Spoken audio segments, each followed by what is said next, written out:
ರಾಧಾ ಕಲ್ಯಾಣ ಮಹಾಸಂಚಿಕೆ ಭಾಗ 7. ಪ್ಲೀಸ್ ನಮ್ಮ channel subscribe ಆಗಿಲ್ಲ ಅಂದರೆ ಈ ಕೂಡಲೇ ಸಬ್ಸ್ಕ್ರೈಬ್ ಆಗಿ ಅಂತ ಕೇಳ್ಕೊತೀನಿ. ಸಮಯ ಸಂಜೆ 7 ಗಂಟೆ ದಾಟಿತ್ತು. ಆಕಾಶದಲ್ಲಿ ಕಾರ್ಮೋಡಗಳು ಕವಿದಿತ್ತು. ಬೆಂಗಳೂರಿನ ವಾತಾವರಣದಲ್ಲಿ ಯಾವುದೋ ಒಂದು ಅನಾಮಿಕ ತಳಮಳ ಇತ್ತು. ರಾಧಿಕಾ ಕೃಷ್ಣ ನಿಲಯದ ಮುಂಭಾಗದ ಮೆಟ್ಟಿಲ ಮೇಲೆ ಕುಳಿತಿದ್ಲು. ಕೈಯಲ್ಲಿದ್ದ ಮೊಬೈಲ್ ಪದೇ ಪದೇ ಬೆಳಗ್ತಿತ್ತು. ಅದು ನೇಹಾ ಕರೆ. ರಾಧಿಕಾ ಮಾತ್ರ ಫೋನ್ ಎತ್ತಲೇ ಇಲ್ಲ. ಅವಳ ಮನಸ್ಸಿಗೆ ಈಗ ಕೃಷ್ಣನ ಅಹಂಕಾರಕ್ಕೆ ಉತ್ತರ ಕೊಡಲೇಬೇಕನ್ನೋ ಹಠ ಸಾರಾಂಶ ಆಗ್ಬಿಟ್ಟಿದೆ. ಬರಲಿ ಎಷ್ಟೊತ್ತಾದರೂ ಬರಲಿ, ಅವನಿಗೇನು ಅಹಂಕಾರ, ನಾನು ಕಾಯ್ಲಾರೆ ಅಂತ ಅಂದ್ಕೊಂಡ್ಬಿಟ್ಟಿದ್ದಾನ. ಇದು ತಾನೇ ಗುಣುಕೊಳ್ತಾ ಇದ್ಲು. ಅಷ್ಟರಲ್ಲಿ ಮಳೆಯ ಹನಿಗಳು ಧರೆಗೆ ಇಳಿಯಲು ಆರಂಭಿಸಿದ್ವು. ಮೊದಲು ಸಣ್ಣಗೆ ಶುರುವಾದವು. ನೋಡ್ತಿದ್ದ ಹಾಗೆ ರಭಸ ಪಡೀತು. ರಾಧಿಕಾಳ ಬಳಿ ಛತ್ರಿ ಇಲ್ಲ. ಈ ಮುದ್ದಾದ ಮ್ಯೂರಲ್ ವರ್ಕ್ ಹಾಳಾಗದಂತೆ ಪ್ಲಾಸ್ಟಿಕ್ ಹಾಳೆಯಿಂದ ಮುಚ್ಚಿದ್ಲು. ಇತ್ತ ರೆಸ್ಟೋರೆಂಟ್ನಲ್ಲಿ ಕುಮಾರ್ ಕೃಷ್ಣನ ಬಳಿ ಬಂದು, ಸರ್, ಮಳೆ ಜೋರಾಗಿ ಬರ್ತಿದೆ. ರಾಧಿಕಾ ಮೇಡಮ್ ಇನ್ನೂ ಅಲ್ಲೇ ಇದ್ದಾರಂತೆ. ನೇಹಾ ಫೋನ್ ಮಾಡಿದ್ಲು. ಅವಳು ತುಂಬ ಹಠ ಮಾಡ್ತಿದ್ದಾಳಂತೆ. ಪ್ಲೀಸ್ ಸರ್, ಹೋಗೋಣ ಬನ್ನಿ ಎಂದು ಗೋಗರಿತಾ ಇದ್ದಾನೆ. ಕೃಷ್ಣನ್ ಕೈಯಲ್ಲಿದ್ದ ಕಾಫಿ ಕಪ್ ಅಲ್ಲೇ ನಿಂತಿತ್ತು. ಅವನು ಹೊರಗೆ ನೋಡ್ತಾ ಇದ್ದಾನೆ. ಮಳೆ ಜೋರಾಗಿ ಸುರಿತಾ ಇದೆ. ಯಾಕೆ ಅವಳಿಗೆ ಅಷ್ಟೊಂದು ಹಠ? ನಾನು ಬರಲ್ಲ ಅಂದಮೇಲೆ ಬರಲ್ಲ ಅಲ್ವಾ, ಹೋಗ್ಬೇಕು ತಾನೆ ಎಂದು ಮೇಲ್ನೋಟಕ್ಕೆ ಕಠಿಣವಾಗಿ ಹೇಳಿದ್ರು. ಯಾಕೋ ಅವನೊಳಗಿನ ಕೃಷ್ಣ ಅಸ್ತವ್ಯಸ್ತನಾಗ್ಬಿಟ್ಟ. ರಾಧಿಕಾಳ ಮುಗ್ಧ ಮುಖ, ಆ ನಕ್ಷತ್ರದಂತಹ ಮೂಗುತಿ ನೆನಪಾಗಿ ಅವನ ಹೃದಯದ ಯಾವುದೋ ಒಂದು ಮೂಲೆಯಲ್ಲಿ ನೋವನ್ನು ಶುರುವಾಗೋಯ್ತು. ಸರಿ ಬನ್ನಿ ಎಂದು ಕಾರ್ಕಿ ಎತ್ಕೊಂಡು ಹೊರಬಂದ. ಕಾರ್ ಕೃಷ್ಣ ನಿಲಯದ ಹತ್ತಿರ ಬಂದಾಗ ಕೃಷ್ಣನಿಗೆ ಕಂಡ ದೃಶ್ಯ ಅವನನ್ನು ಬೆಚ್ಚಿ ಬೀಳಿಸುತ್ತೆ. ರಾಧಿಕಾ ಮಳೆಯಲ್ಲಿ ಪೂರ್ತಿ ನೆನೆದು ಮುದ್ದೆಯಾಗ್ಬಿಟ್ಟಿದ್ದಾಳೆ. ಚಳಿಯಿಂದ ಅವಳ ಹಲ್ಲುಗಳು ಕಟಪಟ ಅಂತ ಇದ್ದಾವೆ. ಆದರೂ ಅವಳು ಅಲ್ಲಿಂದ ಕದಲೇ ಇಲ್ಲ. ಎಂತಹ ಹಠ ಇರಬೇಕು. ಕಾರ್ ಲೈಟ್ ಅವಳ ಮೇಲೆ ಬಿದ್ದಾಗ ಅವಳು ಕಣ್ಣುಗಳನ್ನು ಮುಚ್ಚಿಕೊಂಡ್ಳು.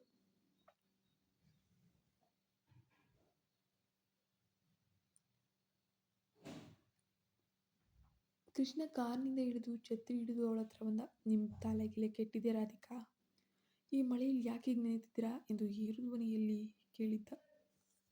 ರಾಧಿಕಾ ಎದ್ದು ನಿಂತಳು. ಅವಳ ಜುಮುಕಿಗಳ ಮಳೆಹನಿಯೊಳೊಂದಿಗೆ ನರ್ತಿಸ್ತಾ ಇದ್ವು. ನೀವು ಬಂದಿರಲಿಲ್ವಲ್ಲ, ನಾನು ಹೇಳಿದ್ದೆ ನೀವು ಬರುವವರೆಗೂ ಹೋಗಲ್ಲ ಅಂತ. ಈಗ ಬಂದಿದ್ದೀರಲ್ಲ, ಮ್ಯೂರಲ್ ಒಮ್ಮೆ ನೋಡಿ ನಾನು ಹೋಗ್ತೀನಿ ಎಂದು ಕಂಪಿಸೋ ಧ್ವನಿಯಲ್ಲಿ. ಕೃಷ್ಣನಿಗೆ ಅವಳ ಮಾತು, ಅವಳ ಹಠ ನೋಡಿದ ತಕ್ಷಣ ತುಂಬ ಕೋಪ ಬಂತು. ಜೊತೆಗೆ ಮೊದಲ ಬಾರಿಗೆ ಅವಳ ಮೇಲೆ ಅಪಾರವಾದ ಮರುಕ ಉಂಟಾಯಿತು. ನೋಡಿದ್ದೇನೆ, ಚೆನ್ನಾಗಿದೆ, ಮೊದಲು ಕಾರ್ ಹತ್ರಿ, ನಿಮ್ಮನ್ನು ಡ್ರಾಪ್ ಮಾಡ್ತೀನಿ ಅಂತ ಅಂದ. ಬೇಡ, ನಾನು ಬಸ್ಸಲ್ಲಿ ಹೋಗ್ತೀನಿ ಎಂದು ಅವಳು ಹೆಜ್ಜೆ ಹಾಕಿದಾಗ ಅವಳ ಕಾಲು ಎಡವಿತ್ತು. ಜ್ವರದ ತೀವ್ರತೆಯಿಂದ ಅವಳು ಬೀಳುವಂತಾದಾಗ ಕೃಷ್ಣ ಅವಳ ತೋಳನ್ನು ಹಿಡಿದು ಬಾಚಿಕೊಂಡ. ಮೊದಲ ಬಾರಿಗೆ ಅವಳ ಶರೀರದ ತಂಪು ಮತ್ತು ಕೃಷ್ಣನ ಶರೀರದ ಬೆಚ್ಚಗಿನ ಸ್ಪರ್ಶ ಒಂದಕ್ಕೊಂದು ಸಂಧಿಸಿದ್ವು. ರಾಧಿಕಾಳ ಕಣ್ಣಲ್ಲಿ ನೀರಿತ್ತೋ ಮಳೆ ಹನಿ ಇತ್ತೋ ಗೊತ್ತಿಲ್ಲ. ಕೃಷ್ಣನ ಕಣ್ಣುಗಳಲ್ಲಿ ಈವರೆಗೆ ಇಲ್ಲದ ಒಂದು ಆರ್ದ್ರತೆಯನ್ನು ಮೂಡಿತ್ತು. ಕಾರ್ನೊಳಗೆ ಸಂಪೂರ್ಣವಾದ ಮೌನ ಅವಸ್ತು. ಮಳೆಯ ಸದ್ದು, ವೈಫರ್ನ ಕಿಚ್ ಶಬ್ದ ಮಾತ್ರ ಕೇಳಿಸ್ತಾ ಇತ್ತು. ಹಿಂಬದಿಯ ಸೀಟ್ನಲ್ಲಿ ಕುಮಾರ್ ಸುಮ್ಮನೆ ಕುಳಿತಿದ್ದ. ಮುಂಭಾಗದಲ್ಲಿ ಕೃಷ್ಣ ಸರ್ ಚಲಾಯಿಸ್ತಾ ಇದ್ರೆ. ಪಕ್ಕದಲ್ಲಿ ರಾಧಿಕಾ ನಡುಗುತ್ತಾ ಕುಳಿತಾ ಇದ್ಲು. ಕೃಷ್ಣ ತನ್ನ ಕಾರ್ನಲ್ಲಿದ್ದ AC ಆಫ್ ಮಾಡಿ ತನ್ನ ಜಾಕೆಟ್ ತೆಗೆದು ಅವಳಿಗೆ ಕೊಡ್ತಾನೆ. ಬೇಡ ಅಂತ ಹೇಳ್ಬಿಟ್ಟು ಅವಳು ನಿರಾಕರಿಸಿದಾಗ ಚೂಪಾದ ಮಾತುಗಳು ಆಡುವುದನ್ನು ನಿಲ್ಲಿಸಿ, ಇದನ್ನು ಹಾಕ್ಕೊಳ್ಳಿ, ನಿಮಗೆ ಜ್ವರ ಬಂದರೆ ನಾಳೆ ಕೆಲಸಕ್ಕೆ ಯಾರು ಬರ್ತಾರೆ ಅಂತ ಅಧಿಕಾರಯುತವಾಗಿಯೇ ಹೇಳಿದ. ಕೊನೆಗೆ ರಾಧಿಕಾ ಜಾಸ್ತಿ ಮಾತನಾಡೋಕ್ಕಾಗದೆ ಸುಮ್ಮನೆ ಜಾಕೆಟನ್ನು ಹೊತ್ಕೊಂಡ್ಳು. ಅದರಲ್ಲಿ ಬಹುಶಃ ಕೃಷ್ಣನ ಪರ್ಫ್ಯೂಮ್ ವಾಸನೆ ಇತ್ತು. ಅದು ಚಂದನ ಮತ್ತು ಕಸ್ತೂರಿಯ ಮಿಶ್ರಣದಂತೆ ಇತ್ತು. ಅವಳಿಗೆ ಅದು ಯಾಕೋ ಅರಿಯದ ಹಾಗೆ ಒಂದು ಕ್ಷಣ ಅನ್ನಿಸ್ತು. ಕೃಷ್ಣ ಓರೆಗಣ್ಣಿನಿಂದ ಅವಳನ್ನು ನೋಡ್ತಾ ಇದ್ದ. ಮಳೆಹನಿಗಳು ಅವಳ ಕೆನ್ನೆಯ ಮೇಲೆ ಹರಿದು ಮೂಗುತಿಯಲ್ಲಿ ಮುತ್ತಿನಂತೆ ನಿಂತಿದ್ವು. ಈ ಕ್ಷಣದಲ್ಲಿ ಕೃಷ್ಣನಿಗೆ ಅವಳು ಕ್ಲಾಸ್ ಇಲ್ಲದ ಹುಡುಗಿಯಾಗಿ ಕಾಣಲಿಲ್ಲ. ಬದಲಾಗಿ ಮಳೆಯಲ್ಲಿ ಮಿಂದಿದ್ದ ದೇವಕನ್ನಿಕೆಯಂತೆ ಕಾಣ್ತಾ ಇದ್ದ. ನಿಮ್ಮ ಮನೆ ಯಾವ ಕಡೆ ಇದೆ ಅಂತ ಕೃಷ್ಣ ಮೆಲ್ಲ ಕೇಳಿದ. ರಾಧಿಕಾ ಕೊನೆಗೂ ವಿಳಾಸ ಕೂಡ ಹೇಳ್ತಾಳೆ. ದಾರಿಯುದ್ದಕ್ಕೂ ಅವಳು ಕಿಟಕಿಯ ಹೊರಗೇನೆ ನೋಡ್ತಾ ಇದ್ಲು. ಕೃಷ್ಣನಿಗೂ ಯಾಕೋ ಒಂದು ಕಡೆ ಏನಾದರೂ ಮಾತಾಡಿಸ್ಬೇಕು, ಏನಾದರೂ ಕೇಳಬೇಕು ಅಂತಲೂ ಅನ್ನಿಸ್ತಿತ್ತು.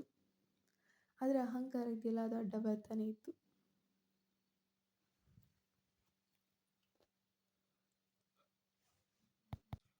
Radhika, I am really sorry ಅಂತ ಕೃಷ್ಣ ಅತಿ ಮೃದುವಾಗಿ ಕೇಳಿದ್ದ. ರಾಧಿಕಾ ದಿಕ್ಕಾಪಾಲಾಗಿ ಅವನನ್ನು ನೋಡಿದ್ಲು. ಏನಂದ್ರಿ? ನಾನು ಬೇಕಂತಲೇ ತಡ ಮಾಡಬಾರ್ದಿತ್ತು. ನೀವು ಇಷ್ಟು ಹಠಮಾರಿ ಅಂತ ನನಗೆ ಗೊತ್ತಿರಲಿಲ್ಲ ಎಂದ ಕೃಷ್ಣ. ರಾಧಿಕಾ ಲಘುವಾಗಿ ನಕ್ಕದ್ಲು. ಹಠ ಕೇವಲ ಶ್ರೀಮಂತರಿಗೆ ಮಾತ್ರ ಇರಬೇಕು ಅಂತ ಏನಿಲ್ವಲ್ಲ ಸರ್. ಕೆಲವೊಮ್ಮೆ ಕೆಲಸದ ಮೇಲಿರೋ ನಿಷ್ಠೆ ಕೂಡ ಆಟವಾಗಿ ಬದಲಾಗುತ್ತೆ. ಈ ಮಾತು ಕೃಷ್ಣ ಹೃದಯಕ್ಕೆ ನೇರವಾಗಿ ನಾಟಿತು. ಕುಮಾರ್ ಇಂದಿನಿಂದ ನಗುತ್ತಿದ್ದುದನ್ನು ಕಂಡ ಕೃಷ್ಣ ಅವನನ್ನು ಕಣ್ಣಿನಿಂದಲೇ ಗದರಿಸ್ತಾನೆ. ಕಾರು ರಾಧಿಕಾಳ ಮನೆಯ ಮುಂದೆ ಬಂದು ನಿಲ್ಲುತ್ತೆ. ಧನ್ಯವಾದಗಳು ಸರ್ ಎಂದು ಜಾಕೆಟನ್ನು ಹಿಂತಿರುಗಿಸಲು ಹೋಗ್ತಾಳೆ. ಇರಲಿ, ನಾಳೆ ಆಫೀಸಿಗೆ ತಂದುಕೊಡಿ. ಈಗ ಹೋದ ತಕ್ಷಣ ಬಿಸಿ ನೀರಲ್ಲಿ ಸ್ನಾನ ಮಾಡಿ ಕಾಫಿ ಕುಡೀರಿ ಎಂದು ಕೃಷ್ಣ ಹೇಳಿದಾಗ ಅವಳ ತಂಗಿ ರಾಶಿ ಓಡಿ ಬರ್ತಾಳೆ. ಏ ಅಕ್ಕ, ಏನಾಯ್ತೆ ನಿನಗೆ? ಯಾಕೆ ಇಷ್ಟು ನೆಂದಿದ್ದೀಯಾ ಎಂದು ಕೇಳುತ್ತಾ ಕಾರ್ನಲ್ಲಿದ್ದ ಕೃಷ್ಣನನ್ನು ನೋಡಿದ್ಲು.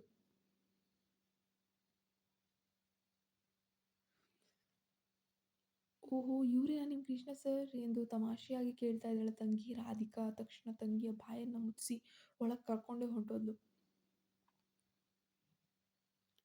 ಕೃಷ್ಣ ಕಾರ್ ತಿರುಗಿಸುವಾಗಲೂ ಅವನ ಮನಸ್ಸು ಮಾತ್ರ ಆ ಪುಟ್ಟು ಮನೆ ಹೊಸ್ತಿಲಲ್ಲೇ ನಿಂತ್ಕೊಳ್ಳುತ್ತೆ. ಮರುದಿನ ಬೆಳಗ್ಗೆ ರಾಧಿಕಾಗೆ ಎದ್ದೇಳೋಕ್ಕೆ ಸಾಧ್ಯ ಇಲ್ಲ. ಮಳೆಯಲ್ಲಿ ನೆಂದಿದ್ದರಿಂದ ತೀವ್ರವಾದ ಜ್ವರ ಬರುತ್ತೆ. ಅಮ್ಮ ಬೈಯುತ್ತಲೇ ಅವಳಿಗೆ ಕಷಾಯ ಮಾಡಿಕೊಡ್ತಾಳೆ. ಆ ಕೆಲಸಕ್ಕೆ ಹೋಗ್ಬಿಡ ಅಂದರೂ ಕೇಳಲಿಲ್ಲ. ಈಗ ನೋಡು ಏನಾಗಿದೆ ಅಂತ ಗದರಿಸ್ತಾಳೆ. ಆದರೆ ರಾಧಿಕಾಗೆ ಚಿಂತೆ ಇದ್ದದ್ದು ಮ್ಯೂರಲ್ ವರ್ಕ್ ಬಗ್ಗೆ, ಅದರ ಫೈನಲ್ ಟಚ್ ಬಗ್ಗೆ. ಇಂದು ಕೊಡದಿದ್ರೆ ಕೃಷ್ಣನ ಸಿಟ್ಟು ನೆತ್ತಿಗೆ ಇರ್ತದೆ ಅಂತ ಅವಳಿಗೆ ಗೊತ್ತಿತ್ತು. ಅಷ್ಟರಲ್ಲಿ ಮನೆ ಮುಂದೆ ಒಂದು ಕಾರ್ ಬಂದು ನಿಂತು ಸತ್ತಾಯಿತು. ರಾಶಿ ಹೋಗಿ ನೋಡಿದವಳು ಕಿರಿಚಿದ್ಲು. ಅಕ್ಕ, ನೆನೆ ಬಂದಿದ್ರಲ್ಲೇ ಅದೇ ಸರ್ವನಿತರ ಕಣೆ. ರಾಧಿಕಾ ಪೂರಾ ಗಾಬರಿಯಿಂದ ಎದ್ದು ಕುಳಿತಳು. ಕೃಷ್ಣ ಕೈಯಲ್ಲಿ ಒಂದು ಹಣ್ಣಿನ ಬುಟ್ಟಿ ಮತ್ತು ಕೆಲವು ಔಷಧಗಳನ್ನು ಹಿಡಿದು ಒಳಗೆ ಬಂದ. ರಾಧಿಕಾಳ ತಂದೆ ಅಚ್ಚರಿಯಿಂದ ಅವನನ್ನು ಸ್ವಾಗತ ಕೂಡ ಮಾಡಿದ್ರು. ನಮಸ್ಕಾರ ಸರ್, ನಾನು ಕೃಷ್ಣ. ರಾಧಿಕಾ ನಮ್ಮ ಪ್ರಾಜೆಕ್ಟಿನ ಆರ್ಕಿಟೆಕ್ಟ್. ನನ್ನಿಂದಲೇ ಅವಳು ಮಳೆಯಲ್ಲಿ ಸ್ವಲ್ಪ ನೆನಬೇಕಾಗಿರೋ ಪರಿಸ್ಥಿತಿ, ಸೊ ಅದಕ್ಕೆ ವಿಚಾರಿಸ್ಕೊಂಡು ಹೋಗೋಣ ಅಂತ ಬಂದೆ ಎಂದು ಕೃಷ್ಣ ಅತ್ಯಂತ ವಿನಯದಿಂದ ಹೇಳ್ತಾನೆ. ರಾಧಿಕಾ ತನ್ನ ಬೆಡ್ರೂಮ್ನಿಂದ ಹೊರಬಂದಳು. ಅವಳ ಮುಖ ಬಾಡಿ ಹೋಗಿತ್ತು. ಕಣ್ಣುಗಳು ಕೆಂಪಗಾಗಿದ್ವು. ಕೃಷ್ಣ ಅವಳನ್ನು ನೋಡಿದ ತಕ್ಷಣ ಅವನಲ್ಲಿ ಒಂದು ಬಗೆಯ ಅಪರಾಧ ಪ್ರಜ್ಞೆ ಅನ್ನೋದು ಮೂಡುತ್ತೆ. ಅಯ್ಯೋ, ನೀವ್ಯಾಕೆ ಇಲ್ಲಿ ಬಂದ್ರಿ ಎಂದು ಕೇಳಿತು ರಾಧಿಕಾ.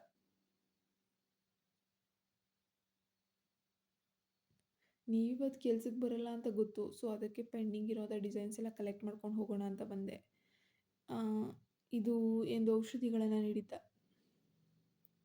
ಬಹುಶಃ ಕೃಷ್ಣ ಈ ಬದಲಾವಣೆಯ ವರ್ತನೆ ರಾಧಿಕಾಗೆ ಬಹುಶಃ ಅತ್ಯಂತ ಕ್ಲಿಷ್ಟಕರ, ನಂಬೋಕೆ ಸಾಧ್ಯನೇ ಇಲ್ಲ. ಇವನೇನಾ ನಿನ್ನ ಕಿರ್ಚಾಡ್ತಿದ್ದ ಈಡಿಯೇಟ್ ಎಂದು ಅವಳು ಯೋಚಿಸ್ತಿರುವಾಗಲೇ ಕೃಷ್ಣ ಅವಳ ತಂದೆಯ ಜೊತೆ ಹರಟೆ ಹೊಡೆಯೋಕ್ಕೆ ಶುರು ಮಾಡ್ದ.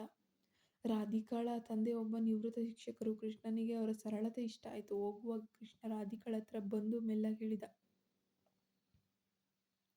ಬೇಗ ಗುಣಮುಖರಾಗಿರಾದ, ನಿಮ್ಮ ಜಗಳ ಇಲ್ಲದೆ ಸೈಟ್ನಲ್ಲಿ ಕೆಲಸನೇ ನಡೀತಾ ಇಲ್ಲ ಅಂದ. ಮೊದಲ ಬಾರಿಗೆ ಕೃಷ್ಣ ಅವಳನ್ನು ರಾಧಾ ಅಂತ ಕರೆದಿದ್ದ. ಆ ಹೆಸರಿನಲ್ಲಿ ಏನೋ ಒಂದು ಮಮಕಾರ ಇತ್ತು. ರಾಧಿಕಾಳ ಹೃದಯ ಒಂದು ಕ್ಷಣ ಬಡಿತ ಮರ್ತೇ ಹೋಯಿತು. ಅವನು ಹೋದ ಮೇಲೆಯೂ ಅವಳ ಕಿವಿಯಲ್ಲಿ ಆ ರಾಧಾ ಎನ್ನುವ ಕರೆ ಅನುಕರಣಿಸ್ತಾನೆ ಇತ್ತು. ಆದರೆ ಅವಳಿಗೆ ಗೊತ್ತಿರಲಿಲ್ಲ ಇದೇ ಸಮಯದಲ್ಲಿ ಐಶ್ವರ್ಯ ಕೃಷ್ಣ ಆಫೀಸ್ಗೆ ಬಂದು ಅವನಿಗಾಗಿ ಕಾಯ್ತಾ ಇರ್ತಾಳೆ ಅಂತ.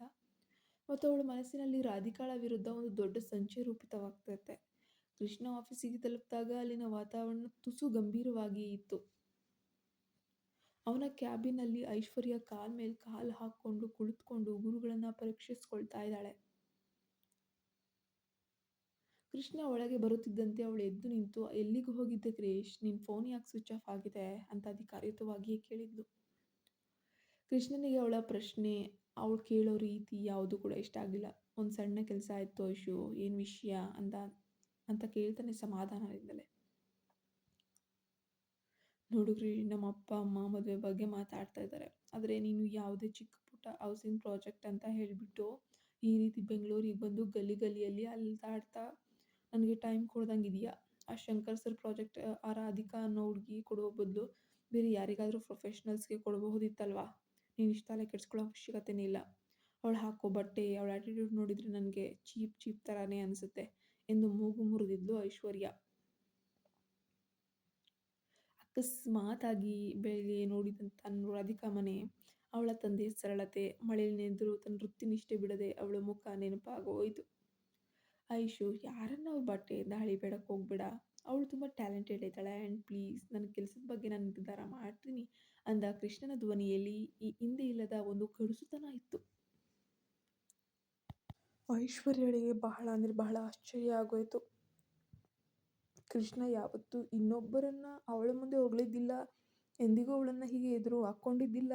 ಆ ರಾಧಿಕಾ ಇವನ್ ತಲೆಯಲ್ಲಿ ಏನೋ ತುಂಬಿಟ್ಟಿದ್ದಾಳೆ ಅಂದ್ಕೊಂಡವಳು ಮನದಲ್ಲೇ ಅವಳನ್ನು ಹೇಗಾದರೂ ಮಾಡಿ ಪ್ರಾಜೆಕ್ಟ್ನಿಂದ ಹೊರ ಹಾಕಲೇಬೇಕು ಅಂತ ಹೇಳಿ ಒಂದು ಹೆಣ್ಣಿನ ಮಸ್ತರ ಬರುತ್ತೆ ನಿರ್ಧಾರ ಕೂಡ ಮಾಡೇ ಬಿಟ್ಲು.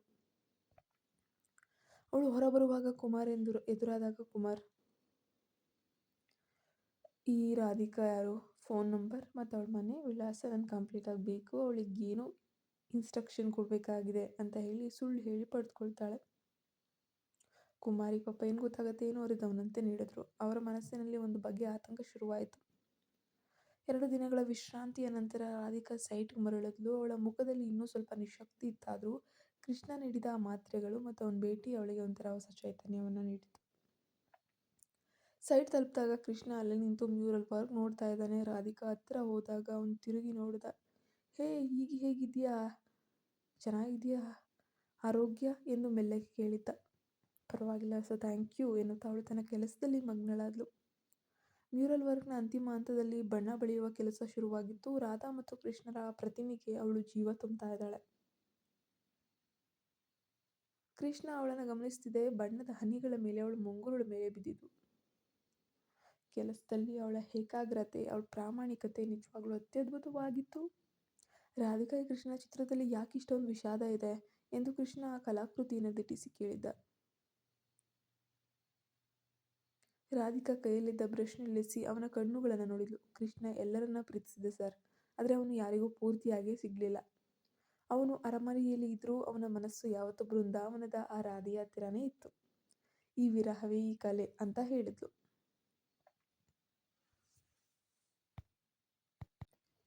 ಕೃಷ್ಣನಿಗೆ ಅವಳ ಮಾತುಗಳಲ್ಲಿ ಅಡಗಿದ್ದ ಆಳವಾದ ಅರ್ಥವಾಗತೊಡಗಿತ್ತು.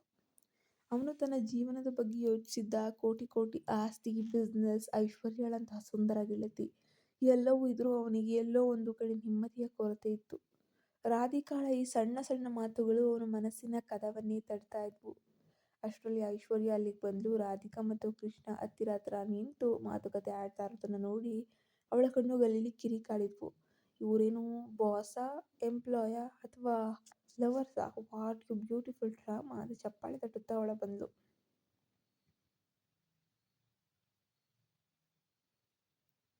ಐಶ್ವರ್ಯಳ ಹಠಾತ್ ಪ್ರವೇಶ ಇಬ್ಬರಿಗೂ ಇಷ್ಟ ಆಗಲಿಲ್ಲ. ಕ್ರಿಸ್, ನೀನು ಹೇಳಿದಂಥ ಗ್ರೇಟ್ ಆರ್ಟಿಸ್ಟ್ ಇವಳೇನಾ? ಇವಳು ಮಾಡಿರೋ ಕೆಲಸ ನೋಡು, ಇದು ಮಾಡರ್ನ್ ಮನೆಗೆ ಮ್ಯಾಚ್ ಆಗುತ್ತಾ? ಯಾರೋ ಹಳ್ಳಿ ಹುಡುಗಿ ಗೋಡೆ ಮೇಲೆ ಗೀಗಿದಾಗಿದೆ ಎಂದು ರಾಧಿಕಾಳ ಕೆಲಸವನ್ನ ಹೀಯಾಳಿಸಿದ್ಲು.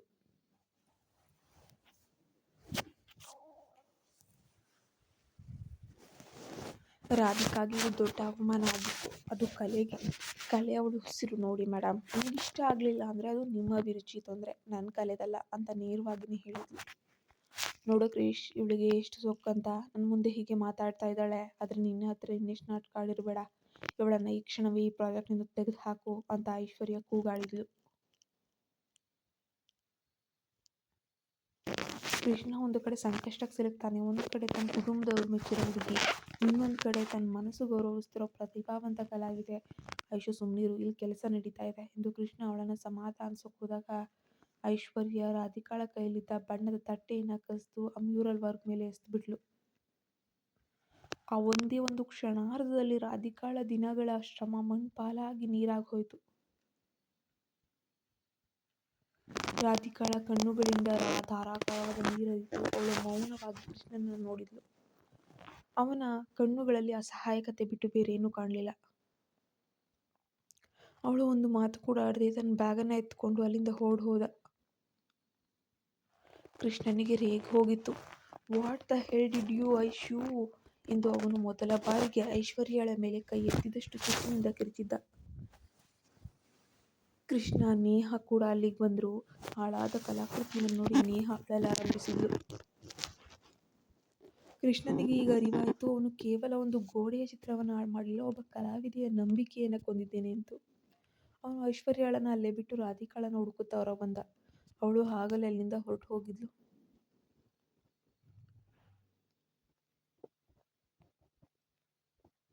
ಬೆಂಗಳೂರಿನ ರಸ್ತೆಯಲ್ಲಿ ಮಳೆ ಶುರುವಾಗಿದೆ. ಆದರೆ ಈ ಬಾರಿ ಮಳೆ ಹನಿಗಳು ಕೃಷ್ಣನಿಗೆ ತಂಪು ನೀಡ್ತಾ ಇಲ್ಲ, ಬದಲಾಗಿ ಬೆಂಕಿಯಂತೆ ಸುಡ್ತಾ ಇದ್ದಾವೆ. ರಾಧಿಕಾ ತನ್ನ ಕೋಣೆ ಕಿಟಕಿ ಬಳಿ ಕುಳಿತಿದ್ದಾಳೆ. ಆಚೆಗಿನ ಜಗತ್ತು ಮಳೆಯಿಂದ ತೊಯ್ದು ಮಂಕಾಗಿದೆ. ಅವಳ ಕಣ್ಣುಗಳು ಈ ಮ್ಯೂರಲ್ ವರ್ಕ್ ಮೇಲೆ ಚೆಲ್ಲಲ್ಪಟ್ಟು ಆ ಕೆಂಪು ಬಣ್ಣದ ಕಲೆಗಳನ್ನು ಮತ್ತೆ ಮತ್ತೆ ನೆನಪಿಸ್ತಾ ಇದ್ದಾವೆ. ಅದು ಕೇವಲ ಗೋಡೆ ಮೇಲಿನ ಬಣ್ಣ ಆಗಿರಲಿಲ್ಲ, ಅವಳ ಕನಸುಗಳ ಮೇಲೆ ಬಿದ್ದ ಗಾಯ ಆಗಿತ್ತು.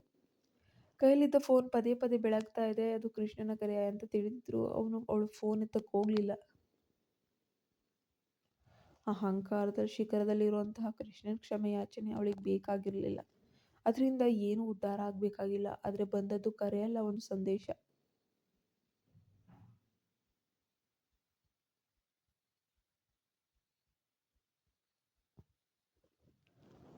ನಿಮ್ಮ ಕಲೆಗಿಂತ ನಿಮ್ಮ ಅಹಂಕಾರನೇ ದೊಡ್ಡದಾಗೋಯ್ತಾ?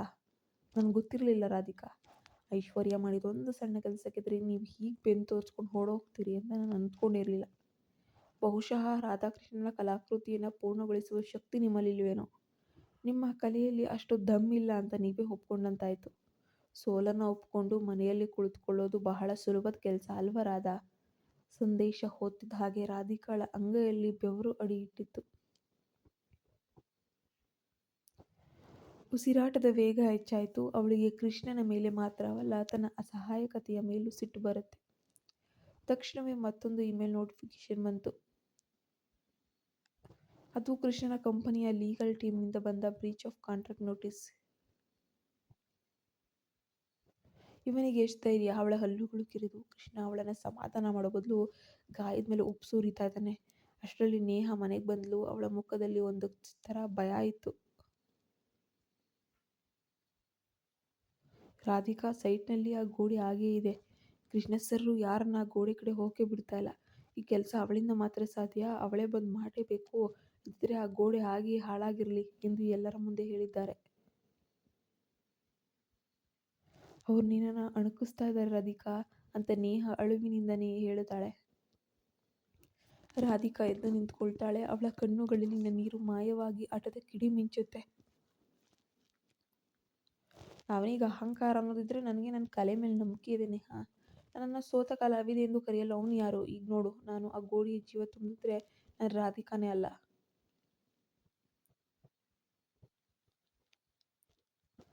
ಮಾರನೇ ದಿನ ಬೆಳಗ್ಗೆ ರಾಧಿಕಾ ಕೃಷ್ಣ ನಿಲಯದ ಆವರಣಕ್ಕೆ ಕಾಲಿಡ್ತಾಳೆ.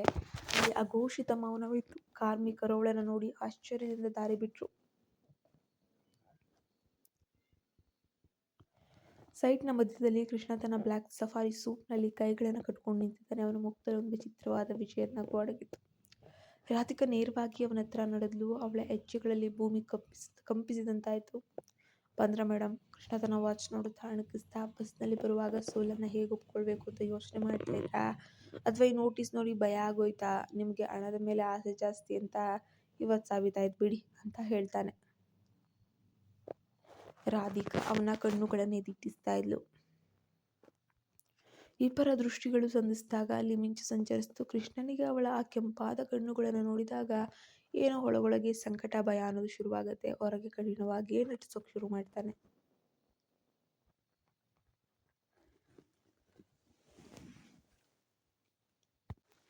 ನನಗೆ ಹಣದ ಆಸೆನೂ ಇಲ್ಲ, ನಿಮ್ಮ ನೋಟಿಸ್ನ ಹೆದರುವ ಅವಶ್ಯಕತೆಯೂ ಇಲ್ಲ. ರಾಧಿಕಾಳ ಧ್ವನಿ ಗಂಭೀರವಾಗಿಯೇ ಇತ್ತು. ನಾನು ಬಂದದ್ದು ನನ್ನ ಕಲೆ ಮೇಲೆ ನೀವು ಮಾಡಿದಂತಹ ಕಳಂಕವನ್ನು ಅಳಿಸೋಕೆ. ಒಬ್ಬ ಕಲಾವಿದೆಯನ್ನು ಕೆಣಕುವ ಮೊದಲು ಯೋಚನೆ ಮಾಡಬೇಕಿತ್ತು ನೀವು.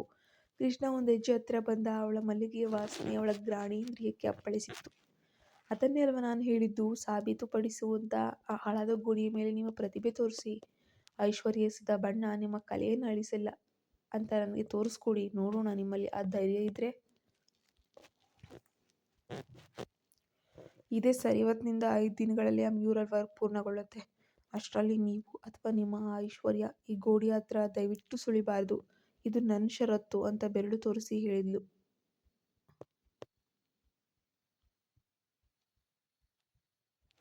ಕೃಷ್ಣ ತುಟಿಯ ಅಂಚಿನಲ್ಲಿ ಒಂದು ನಗು ಮೂಡಿತ್ತು. ಅವನು ಅಂದುಕೊಂಡಂತೆ ಅವಳನ್ನು ಕೆಣಕ್ ಬಿಟ್ಟು ಕೆಲಸಕ್ಕೆ ಮರಳುವಂತೆ ಮಾಡಿ ಒಪ್ಕೊಂಡಾಯ್ತು.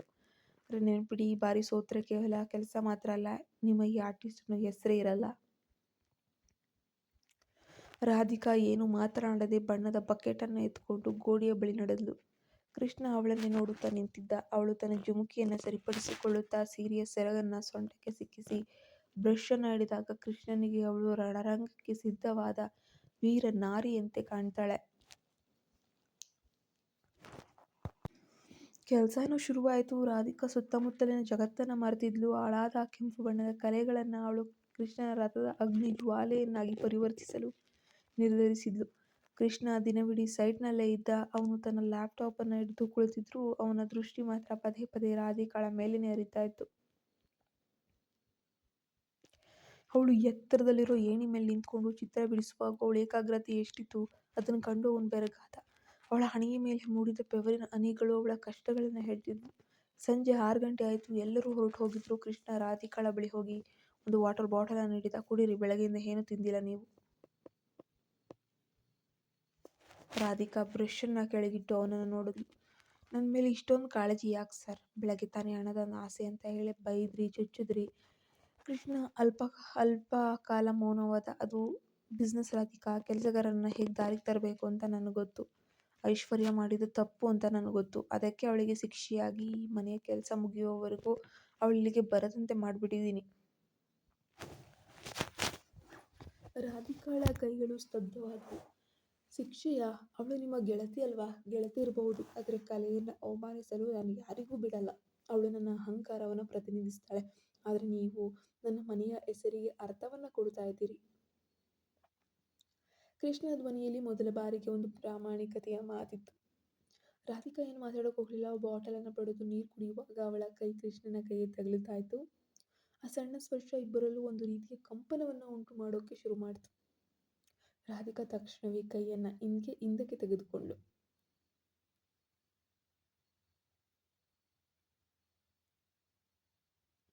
ನಾಳೆ ಸಿಗೋಣ ಎಂದು ಕೃಷ್ಣ ಹೊರಟು ಹೋದ. ರಾಧಿಕಾ ಗೋಡೆಯ ಮೇಲೆ ಬಿಡಿಸಿದಂತಹ ಕೃಷ್ಣನ ಚಿತ್ರವನ್ನು ನೋಡಿದ್ದು. ಆ ಚಿತ್ರದಲ್ಲಿ ಈಗ ವಿಷಾದವಿರಲಿಲ್ಲ, ಬದಲಾಗಿ ಒಂದು ಬಗೆಯ ತುಂಟತನ ಮತ್ತು ಹಠವಿತ್ತು. ಅದು ಕೃಷ್ಣನಂತೆಯೇ ಇತ್ತು. ರಾಧಿಕಾಳ ಮನಸ್ಸಿನಲ್ಲಿ ಈಗ ಸಿಟ್ಟಿನ ಜೊತೆಗೆ ಯಾವುದೋ ಒಂದು ಅನಾಮಿಕ ಭಾವನೆ ಮೊಳಕೆಯೊಡೆದಿತ್ತು. ಇದೇ ವೇಳೆ ಐಶ್ವರ್ಯ ತನ್ನ ಮನೆಯಲ್ಲಿ ಕೃಷ್ಣನ ಮೇಲೆ ಸೇಡು ತೀರಿಸಿಕೊಳ್ಳೋಕೆ ಪ್ಲಾನ್ ಮಾಡ್ತಾ ಇದ್ಲು. ಕೃಷ್ಣ, ನೀನು ಆ ಹಳ್ಳಿ ಹುಡುಗಿಗೆ ನನ್ನನ್ನು ದೂರ ಮಾಡ್ತಿದ್ಯಾ? ಆಕೆ ಮೇಲೆ ಈಗ ನೋಡು, ನಿನ್ನ ಈ ಕೃಷ್ಣ ನಿಲಿಯ ಗೃಹಪ್ರವೇಶಕ್ಕೆ ಮೊದಲೇ ಹೇಗೆ ಸ್ಮಶಾನವಾಗುತ್ತೆ ಅಂತ ಹೇಳ್ಬಿಟ್ಟು ಕಿರ್ಚಿದ್ಲು.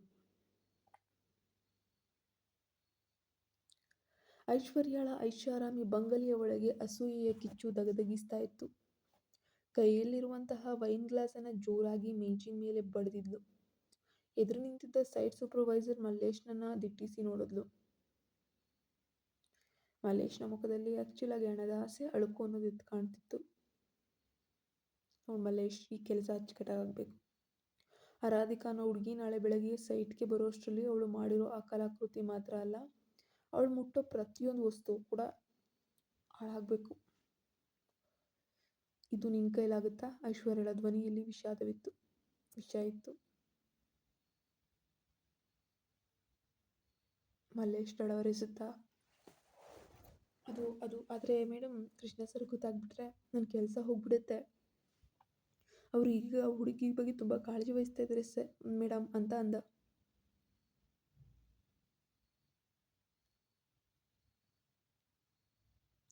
ಐಶ್ವರ್ಯ ನಗುತ್ತಾ ಹಣದ ಕಂತೆಯನ್ನು ಅವನ ಮುಂದಿಟ್ಲು. ಇದು ನಿನಗೆ ಸಿಗ್ತಾ ಇರೋ ಮೊದಲನೇ ಕಂತು. ಕೆಲಸ ಮುಗಿದ್ಮೇಲೆ ಇದರ 2ರಷ್ಟು. ಕೃಷ್ಣನಿಗೆ ಸಂಶಯ ಬರೋದರ ಥರ ಮಾಡು. ರಾತ್ರಿ ಕಾವಲುಗಾರನಿಗೆ ಅಮಲು ಹೇರಿಸು. ಆಕೆಯ ಬಣ್ಣದ ಡಬ್ಬಿಗಳಿಗೆ ರಾಸಾಯನಿಕ ಬೆರೆಸು. ಅವಳು ಹತ್ತುವ ಏಣಿಯ ಸ್ಕ್ರೂಗಳನ್ನು ಸಡಿಲಗೊಳಿಸು. ಅವಳ ಕಲೆ ಮೇಲೆ ಇರೋ ಹಠ ಅವಳ ಜೀವಕ್ಕೆ ಕುತ್ತರಬೇಕು. ಆ ಸೈಟ್ನಲ್ಲಿ ರಾಧಿಕಾ ಕೆಲಸ ಮುಗಿಸಿ ಮನೆಗೆ ಹೊರಡುವಾಗ ಮನಸ್ಸು ಭಾರ ಆಗಿತ್ತು. ಕೃಷ್ಣನ ಬದಲಾದ ವರ್ತನೆ ಅವಳ ಚಿಂತೆಗೆ ಹಚ್ಚಿತ್ತು. ಅವನ ಕಣ್ಣುಗಳಲ್ಲಿ ಕಂಡ ಆರ್ದ್ರತೆ ನಿಜವೇ?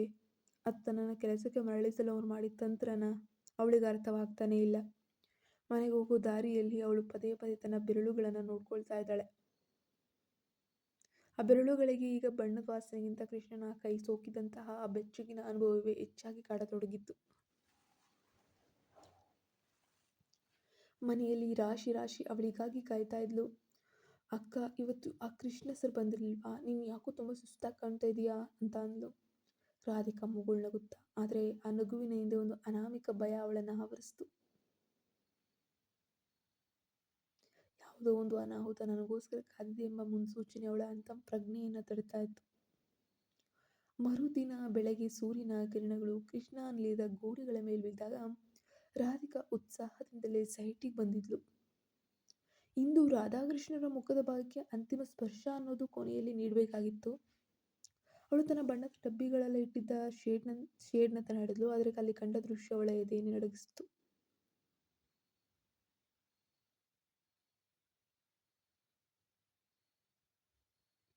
ಅವಳ ಪ್ರೀತಿಯ ಕೊಂಚಗಳ ಮೇಲೆ ಬಿದ್ದಿದ್ವು ಬಣ್ಣ ಬಣ್ಣದ ಡಬ್ಬಿಗಳೆಲ್ಲ ಚಲಾಪಿಲಿಯಾಗಿದ್ವು. ಯಾವುದೋ ಕಟುವಾದ ಆಸಿಡ್ ವಾಸನೆ ಬರ್ತಾ ಇದೆ. ಈ ರಾಧಿಕಾ ಕಣ್ಣೀರಾಗ್ತಾ ತನ್ನ ಪರಿಕರಗಳನ್ನು ಎತ್ಕೊಂಡು ಯಾರು ಹೀಗೆ ಮಾಡಿದ್ದು ಅಂತ ಕಿರ್ಚಿದ್ಲು. ಅಷ್ಟರಲ್ಲಿ ಕೃಷ್ಣನ ಕಾರ್ ಕೂಡ ಬರುತ್ತೆ. ಅವನು ಕಾರ್ನಿಂದ ಇಳಿದು ಓಡ್ ಬರ್ತಾನೆ. ರಾಧಿಕಳ ಸ್ಥಿತಿ ಕಂಡು ದಂಗಾಗ್ತಾನೆ. ಏನಾಯ್ತು ರಾಧಾ, ಯಾಕೆ ಗೆಳ್ತಿದ್ದೀರಾ ಅಂತ ಅವಳ ಹೆಗಲ ಮೇಲೆ ಕೈ ಇಟ್ಟ.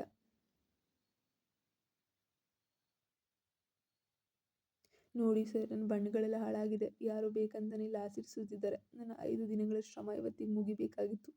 ಆದರೆ ಈಗ ಅವಳ ಮಾತು ಪೂರೈಸಲಾಗದೆ ಕಳಿಸಿದ್ಲು. ಕೃಷ್ಣನ ಕಣ್ಣುಗಳು ಕೆಂಪಗಾದ್ವು. ಅವನು ಸುತ್ತಲೂ ನೋಡಿದಾಗ ಮಲ್ಲೇಶ್ ದೂರದಲ್ಲಿ ತಲೆ ತಗ್ಗಿಸಿ ನಿಂತಿರೋದು ಕಾಣ್ತು. ಕೃಷ್ಣನಿಗೆ ವಿಷಯ ತುಂಬ ಚೆನ್ನಾಗಿ ಅರ್ಥವಾಗಲು ತಡ ಆಗಲಿಲ್ಲ. ಅವನು ಮಲ್ಲೇಶ್ನ ಹತ್ತಿರ ಹೋಗಿ ಅವನ ಕಾಲರ್ ಹಿಡಿದು ಹೇಳಿದ, ಯಾರು ಹೇಳಿದ್ದು ನಿನಗೆ ಕೆಲಸ ಮಾಡೋಕೆ? ಸತ್ಯ ಹೇಳು, ಇಲ್ಲದಿದ್ರೆ ಪೊಲೀಸರಿಗೆ ಒಪ್ಪಿಸ್ತೀನಿ ಅಂತ ಗುಡುಗಿದ್ದ.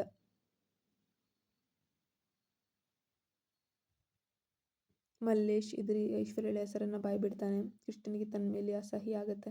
ತನ್ನ ಅಹಂಕಾರ, ಐಶ್ವರ್ಯಳೊಂದಿಗೆ ಸ್ನೇಹ ಒಬ್ಬ ಕಲಾವಿದೆಯ ಬದುಕನ್ನು ಇಷ್ಟು ಕೀಳ್ಮಟ್ಟಕ್ಕೆ ತರುತ್ತಾ ಅಂತ ಅವನು ಊಹಿಸಿರಲಿಲ್ಲ.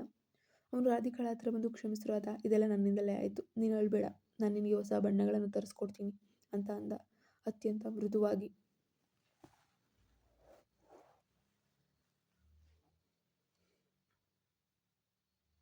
ರಾಧಿಕಾ ಅವನ ಕೈಯನ್ನು ಕೊಳವಿಕೊಂಡು, ಹಣದಿಂದ ಬಣ್ಣ ತರಬಹುದೇನೋ ಸರ್, ಆದರೆ ಈ ಕಲೆ ಮೂಡುವಾಗ ಇದ್ದ ಭಾವನೆ ತರಲು ಸಾಧ್ಯನಾ? ನಿಮ್ಮ ಈ ಶ್ರೀಮಂತಿಕೆ ಜಗತ್ತಿನಲ್ಲಿ ನಮ್ಮಂತಹ ಕಲಾವಿದರ ಶ್ರಮ ಕೇವಲ ಆಟದ ವಸ್ತು ಆಗೋಯ್ತಲ್ಲ ಎಂದು ಹತಾಶೆಯಿಂದ ಹೇಳಿ ಗೋಡೆಯ ಬಳಿ ನಡೆದಳು. ಅವಳು ಏಣಿಯ ಮೇಲೆ ಹತ್ತಲು ಹೋದಾಗ ಕೃಷ್ಣನಿಗೆ ಏನೋ ಒಂದು ರೀತಿಯ ಅನುಮಾನ ಬಂದು ಅವಳನ್ನು ತಡೆದ. ನಿಲ್ಲು ರಾಧಾ, ಆ ಏಣಿಯನ್ನು ಹತ್ತಕ್ಕೆ ಹೋಗ್ಬೇಡ ಅಂತ ಹೇಳಿ ಕೃಷ್ಣ ಕೂಡ ಜೋರಾಗಿನೇ ಕಿರ್ಚಿತಾನೆ. ರಾಧಿಕಾ ಅವನ ಮಾತನ್ನ ಕೇಳಿಸಿಕೊಳ್ಳುವಂತ ಸ್ಥಿತಿಯಲ್ಲಿ ಅವಳಿಗಿರಲಿಲ್ಲ. ಕೆಲಸ ಕಡ್ಡಿ ಮಾಡಕ್ಕೆ ಬರ್ಬಿಡಿ ಸರ್, ನನಗೆ ಸಮಯ ಇಲ್ಲ ದಯವಿಟ್ಟು ಅಂತ ಏಣಿಯ ಮೊದಲ ಮೆಟ್ಟಿಲೆಲ್ಲ ಕಾಲಿಟ್ಲು. ಆದರೆ ಅವಳು 3ನೇ ಮೆಟ್ಟಿಲು ಹತ್ತುತ್ತಿದ್ದಂತೆಯೇ ಸಡಿಲವಾಗಿದ್ದ ಸ್ಕ್ರೂಗಳು ಕಿತ್ತು ಬಂದವು. ಏಣಿ ಅಲುಗಾಡತೊಡಗಿತು. ರಾಧಿಕಾ ಸಮತೋಲನ ತಪ್ಪಿ ಕೆಳಗೆ ಬೀಳುವ ಕ್ಷಣದಲ್ಲಿ ಕೃಷ್ಣ ಮಿಂಚಿನ ವೇಗದಲ್ಲಿ ಜಿಗಿದು ಅವಳನ್ನು ಹಿಡಿದುಕೊಂಡೇ ಬಿಟ್ಟ. ಇಬ್ಬರು ಕೂಡ ನೆಲದ ಮೇಲೆ ಉರುಳಿದ್ಲು. ರಾಧಿಕಾ ಕೃಷ್ಣನ ಎದೆಯ ಮೇಲೆ ಬಿದ್ದಿದ್ಲು. ಕೃಷ್ಣನ ಕೈಗಳು ಅವಳನ್ನು ಗಟ್ಟಿಯಾಗಿ ಅಪ್ಪಿಕೊಂಡಿದ್ವು. ಅವಳ ಹೃದಯದ ಬಡಿತ ಅವನ ಎದೆಗೆ ಬಡಿತಾ ಇತ್ತು. ಭಯದಿಂದ ಮುಚ್ಚಿದ್ದ ಕಣ್ಣುಗಳನ್ನು ರಾಧಿಕಾ ನಿಧಾನವಾಗಿ ತೆರೆದಾಗ ಅವಳ ಎದುರು ಇದ್ದದ್ದು ಕೃಷ್ಣನ ಆತಂಕ ತುಂಬಿದ ಕಣ್ಣುಗಳು. ನಿನ್ಗೇನಾಗ್ಲಿಲ್ವಲ್ಲ? ಕೃಷ್ಣನ ದನಿಯಲ್ಲಿ ಅತೀವವಾದ ಕಾಳಜಿ ಇತ್ತು. ಅವನ ಕೈಗೇನೆ ಸಣ್ಣದಾಗಿ ಗಾಯ ಆಗ್ಬಿಟ್ಟಿದೆ, ರಕ್ತ ಬರ್ತಾ ಇದೆ. ರಾಧಿಕಾ ಗಾಬರಿಯಿಂದ ಎದ್ದು ಕುಳಿತುಕೊಂಡ್ಬಿಟ್ಲು. ನಿಮ್ಮ ಕೈಗೆ ರಕ್ತ ಬರ್ತಾ ಇದೆಯಲ್ಲ ಸರ್ ಅಂತ ತಾನು ಸೆರಗಿನಿಂದ ಅವನ ಗಾಯವನ್ನು ಒರೆಸೋಕೆ ಶುರು ಮಾಡ್ತಾಳೆ.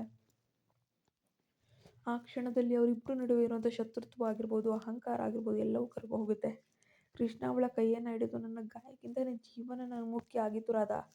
ಇವತ್ತಿನಿಂದ ನಿನ್ನ ರಕ್ಷಣೆ ನನ್ನ ಜವಾಬ್ದಾರಿ ಆಗ್ಬಿಡುತ್ತೆ. ನನ್ನ ಈ ಸೈಟ್ನಲ್ಲಿ ಇನ್ನು ಮುಂದೆ ನಾನಿಲ್ಲದೆ ನೀನು ಒಂದು ಹೆಜ್ಜೆಯೂ ಕೂಡ ಇಡುವಂತಿಲ್ಲ ಅಂತ ಹೇಳ್ತಾನೆ. ಆ ಮಾತು ನಿಜವಾಗ್ಲೂ ರಾಧಿಕಾಳ ಕಣ್ಣುಗಳಲ್ಲಿ ಹೊಸ ಬಗೆಯ ನೀರನ್ನು ತುಂಬಿಕೊಳ್ಳುತ್ತೆ. ಈ ಮನುಷ್ಯನನ್ನು ದ್ವೇಷಿಸಬೇಕು ಅಥವಾ ಪ್ರೀತಿಸಬೇಕು ಎಂಬ ಗೊಂದಲ ಅವಳನ್ನು ಕಾಡತೊಡಗುತ್ತೆ. ಅವಳು ಮೊದಲ ಬಾರಿಗೆ ಅವನ ಕಣ್ಣುಗಳಲ್ಲಿ ತನ್ನ ಬಿಂಬವನ್ನು ಕಂಡ್ಳು. ಆ ಬಿಂಬದಲ್ಲಿ ಒಬ್ಬಳು ಸುಂದರ ರಾಧೆ ಕೂಡ ಇದ್ಲು. ಆತ ಐಶ್ವರ್ಯ ತನ್ನ ಪ್ಲಾನ್ ಫೇಲ್ ಆಗಿದ್ದನ್ನು ತಿಳಿದು ಪಾಪ ನಿಂತಲ್ಲಿಯೇ ಕುದಿಯೋಕೆ ಶುರು ಮಾಡ್ತಾಳೆ. ಕ್ರಿಶ್, ನೀನು ಅವಳನ್ನು ರಕ್ಷಿಸ್ಬಿಟ್ಟಿಯಾ? ಈಗ ನಿನ್ನ ಮನೆಯ ಹೊರೆ ಅವಳನ್ನು ಹೇಗೆ ಹೊರ ಹಾಕ್ತಾರೆ ಅಂತ ತನ್ನ ಮುಂದಿನ ದಾಳವನ್ನು ಉಳಿಸಬೇಕು ಅಂತ ಹೇಳಿ ಸಿದ್ಧಳಾಗ್ತಾ ಇದ್ದಾಳೆ.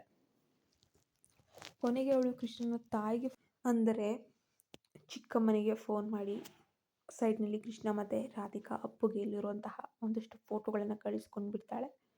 ಮುಂದಿನ ಭಾಗಕ್ಕಾಗಿ ಕಾಯಿರಿ. ನಮ್ಮ ಚಾನಲ್‌ಗೆ ನೀವಿನ್ನೂ ಸಬ್ಸ್ಕ್ರೈಬ್ ಆಗಿಲ್ಲ ಅಂದರೆ ಕೂಡಲೇ ಸಬ್ಸ್ಕ್ರೈಬ್ ಆಗಿ, ಪಕ್ಕದಲ್ಲಿ ಕಾಣೋ ಬೆಲ್ ಐಕಾನ್ನ ಪ್ರೆಸ್ ಮಾಡೋದ್ರಿಂದ ನಾನು ಹಾಕೋ ಮೊದಲನೇ ಕತೆ ನೋಟಿಫಿಕೇಷನ್ ನಿಮಗೆ ಬಂದು ತಲುಪುತ್ತೆ.